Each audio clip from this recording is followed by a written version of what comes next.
दरवाजा बंद करने जैसी एक मामूली बात पर कोई इतने गुस्से में कैसे आ सकता है। उसके गुस्से ने मेरा पूरा संसार उजाड़ दिया। ये कहते हुए मयंक लोहार के पिता रमेश रो पड़े। एक पिता जिसने बेटे को हर दिन की तरह काम पर भेजा था, उसे क्या पता था कि जिस बेटे के लौटने का इंतजार वो रात में करेगा, उसकी लाश अस्पताल में मिलेगी। एक ऐसी मौत जिसने सिर्फ एक परिवार नहीं बल्कि पूरे मुंबई को झकझोर कर रख दिया है। वो बेटा जो सुबह घर से शाम को वापस आने का वादा करके निकला था, उसकी जान मुंबई की लाइफलाइन कही जाने वाली लोकल ट्रेन में ले ली गई। 22 साल के मयंक लोहार को चलती ट्रेन में चाकू से गोद दिया गया।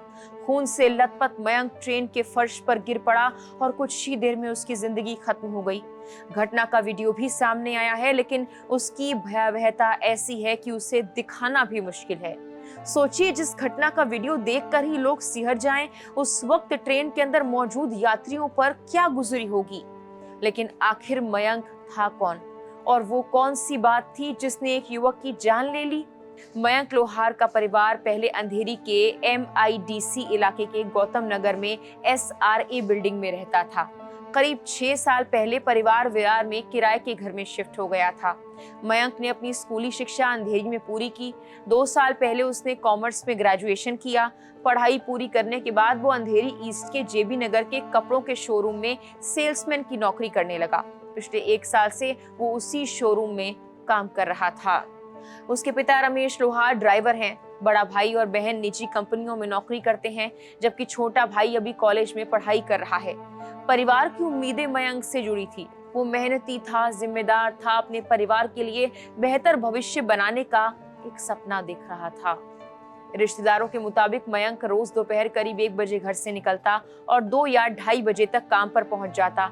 रात करीब 10 बजे शोरूम बंद होने के बाद वो घर के लिए निकलता। 23 जून की रात भी सब कुछ सामान्य था। उसने अपना काम खत्म किया और अंधेरी रेलवे स्टेशन पहुंचा। रात करीब 10:43 पर उसने church gate Nala Sopara fast local train पकड़ी। वो फर्स्ट क्लास डिब्बे में सफर कर रहा था। उसी डिब्बे में आरोपी भी मौजूद था।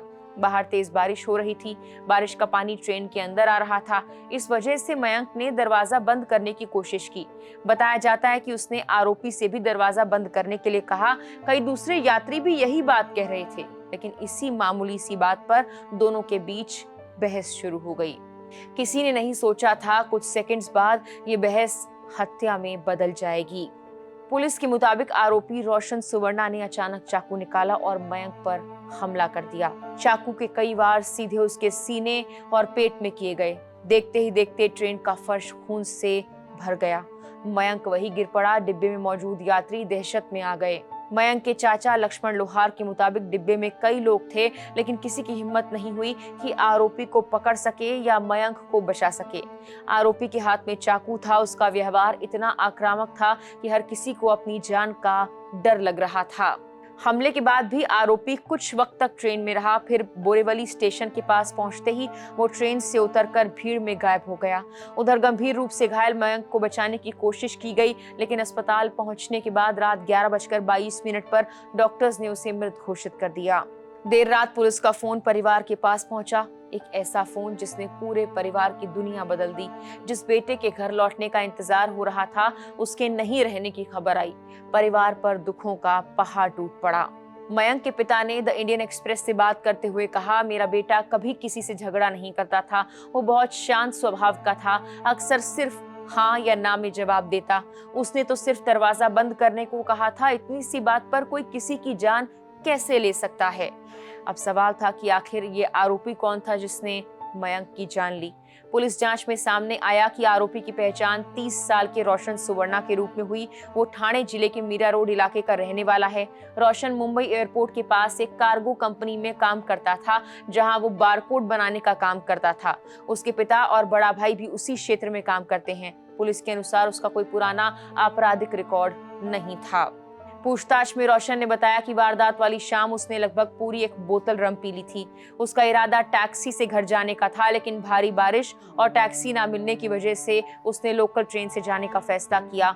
यही फैसला बाद में एक युवक की जान और दूसरे की जिंदगी बर्बाद करने का कारण बन गया। इस घटना के बाद मुंबई रेलवे पुलिस के सामने सबसे बड़ी चुनौती आरोपी को पकड़ने की थी, लेकिन पुलिस ने तेजी दिखाते हुए विशेष जांच शुरू की। रेलवे पुलिस और क्राइम ब्रांच की कुल 7 टीमें बनाई गई। बोरीवली, अंधेरी, मीरा रोड, नाला सुपारा समेत कई इलाकों में करीब 400 सीसीटीवी कैमरों की फुटेजेस खंगाली गई। जांच में बड़ी सफलता तब मिली जब एक फुटेज में आरोपी की टी शर्ट पर उसकी कंपनी का लोगो दिखाई दिया। पुलिस उस कंपनी तक पहुंची और वहां से आरोपी की पहचान, पता, मोबाइल नंबर हासिल किया गया। इसके बाद मोबाइल लोकेशन, तकनीकी निगरानी, इसी के जरिए उसकी तलाश शुरू हुई। जांच के दौरान पता लगा कि रोशन मुंबई छोड़कर अपने पैतृक गांव मंगलुरु भागने की तैयारी कर रहा था। उसने बस का टिकट खरीद लिया था, लेकिन उससे पहले ही पुलिस उसकी लोकेशन तक पहुंच गई। पनवेल रेलवे स्टेशन पर 2 बजे उसे हिरासत में लिया गया और बाद में हत्या के आरोप में गिरफ्तार कर लिया गया। पुलिस अधिकारियों के मुताबिक गिरफ्तारी के बाद आरोपी बार-बार मयंक की हालत के बारे में पूछता रहा, लेकिन जब उसने अपने मोबाइल पर खबरें देखी तो उसे पता लगा कि जिस युवक पर उसने हमला किया था उसकी मौत हो चुकी है। अब मयंक का परिवार सिर्फ एक ही मांग कर रहा है, इंसाफ। मयंक की बहन का कहना है आरोपी को फांसी की सजा मिलनी चाहिए। परिवार का मानना है इतनी निर्दयी हत्या के लिए सबसे कड़ी सजा ही न्याय होगी। उनका कहना है कि उन्होंने अपना बेटा खो दिया, अपना भाई खो दिया और इस नुकसान की भरपाई कभी नहीं हो सकती। इस घटना ने एक बार फिर से मुंबई लोकल में यात्रियों की सुरक्षा को लेकर गंभीर सवाल खड़े कर दिए हैं। आखिर कैसे एक व्यक्ति चाकू लेकर फर्स्ट क्लास डिब्बे में सफर कर रहा था? कैसे सैकड़ों यात्रियों की मौजूदगी के बीच एक युवक की हत्या कर दी गई? और क्या भविष्य में ऐसी घटनाओं को रोकने के लिए पर्याप्त इंतजाम हैं? 22 साल का मयंक अब इस दुनिया में नहीं है, लेकिन उसकी कहानी सिर्फ एक हत्या की कहानी नहीं, ये उस गुस्से की कहानी है जिसने एक परिवार की खुशियां छीन ली। ये उस माँ बाप के दर्द की कहानी है जिनका बेटा सिर्फ घर लौटना चाहता था। और ये उस सवाल की कहानी है जिसका जवाब शायद आज कोई नहीं दे सकता। फिलहाल के लिए इस वीडियो में इतना ही।